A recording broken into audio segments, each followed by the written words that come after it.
Hello, and welcome to Brutally Honest, the unbiased, unbought, and unapologetic review show. Today we're talking about Gotham Knights, the good, the bad, and everything in between. Stay tuned.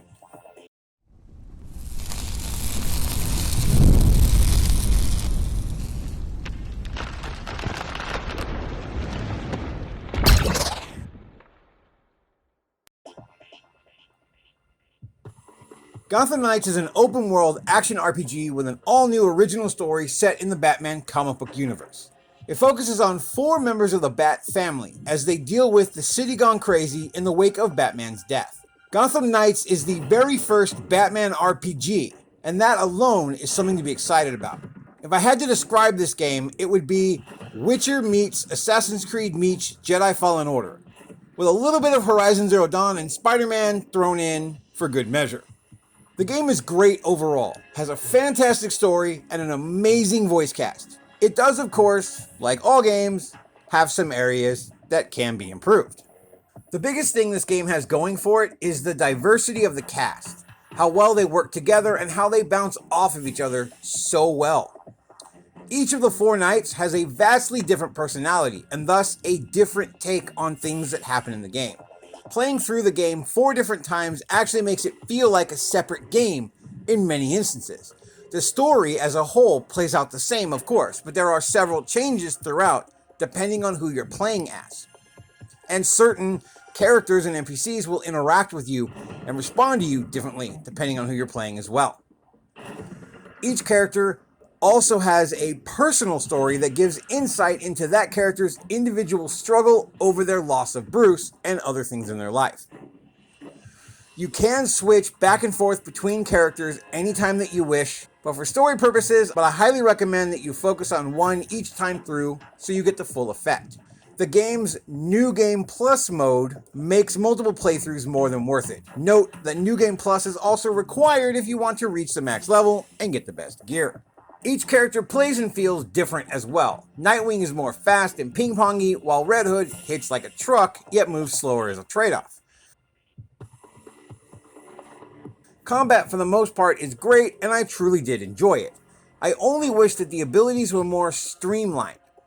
There are 4 skill trees for each character that you can get every ability in the game, rather than forcing us to spend our points more strategically on a specific build that'll set our characters apart from everyone else's.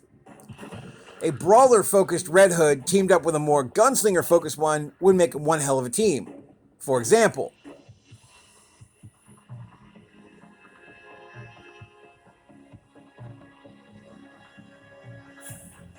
not to mention that Batgirl is insanely overpowered, being able to drop the big dude by herself.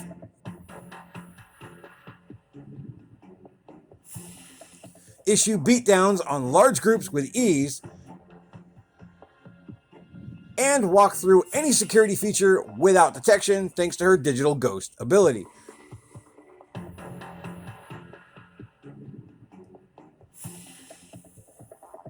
These are all great, but they feel like either or kind of things, not everything kind of things. Like, I can do it all.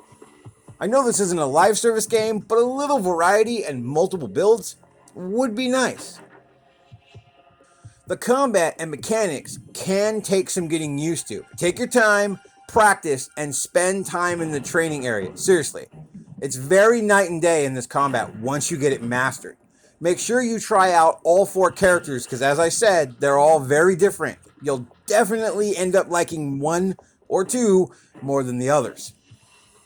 The lore and the background is really deep, and if you're a fan of these characters, then the nostalgia alone will suck you in. The attention to detail in this game is absolutely insane. You can tell they did their homework on the characters as well. Each acts exactly as if they just walked right off the pages of the comics. Now, I know they took some liberties with Jason's Lazarus Pit powers, but his personality is spot on.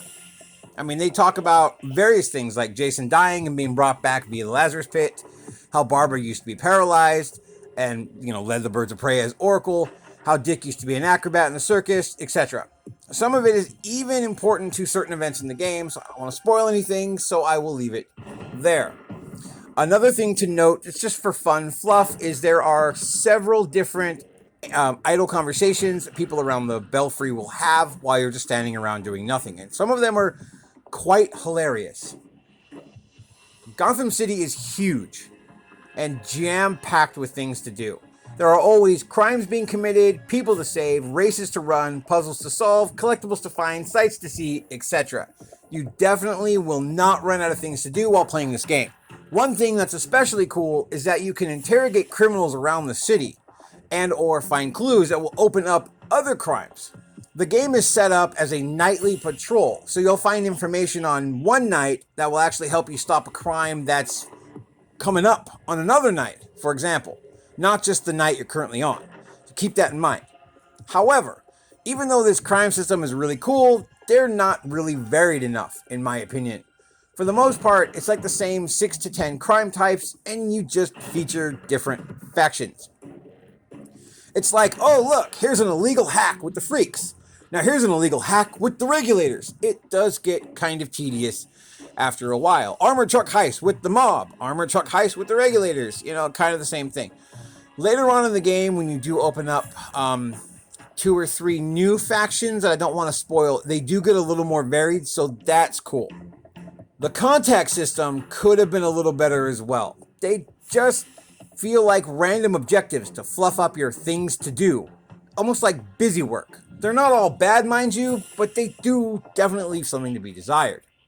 The traversal is really varied and definitely takes some getting used to. I absolutely hated Robin's teleportation at first, and now it's probably my favorite. Absolute beast for getting around once you master how to use it. Red Hood's is a close second for me. Something about the mystical leap that's super fun. And when in doubt, there's always the Bat Cycle, which is a blast cruising around the city. The gear variety and customization is outstanding. You get to fully customize your suit pieces and colors to make each knight your own. Also weapons, mods, elemental effects, and stats to push yourself even further. And let's not forget farming for materials and crafting, which is pretty solid in this game, if I'm being honest. Now, aside from the main story, there are also side stories featuring many of Gotham's big baddies.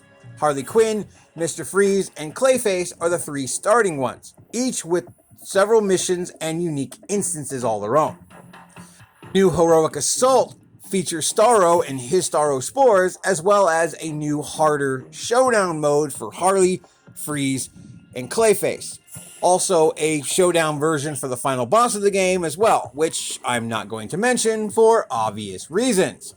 The entire game can be played via 2-player drop-in, drop-out co-op, and it's completely untethered, so you're free to run around and do whatever and however you wish.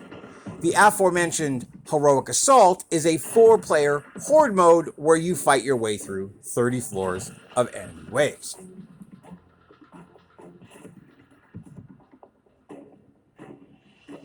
Overall, WB Montreal did a fantastic job on this game, and I give it a solid 8.5 out of 10. I'm definitely excited to see what the future holds for this game. I could honestly see this being a franchise or a trilogy or whatever, and it could be absolutely phenomenal. Stay tuned to my channel for more information regarding Gotham Knights. And that's it for today's video. As always, thank you for watching, and I will catch you next time. Later.